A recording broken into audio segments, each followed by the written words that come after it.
Арна тіркелеміз, лайк басамыз. Біздің әпке 51-ші, 52-ші бөлім. Не керек? Неге келдің?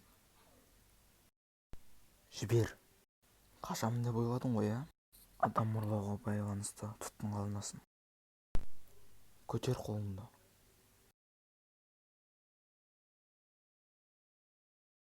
Қызым, мен осындамын. Балалар да үйде. Балаларды қайталып кетпеу үшін сенің осында болуың керек. Шыдай аласың ба? Күйеуге шыққаныңда естен шығарған сияқтысың ғой. Ұмытқан болсаң есіңе салайын. Сенің үйің енді осы жер. Фатима тәте. Апа. Немене?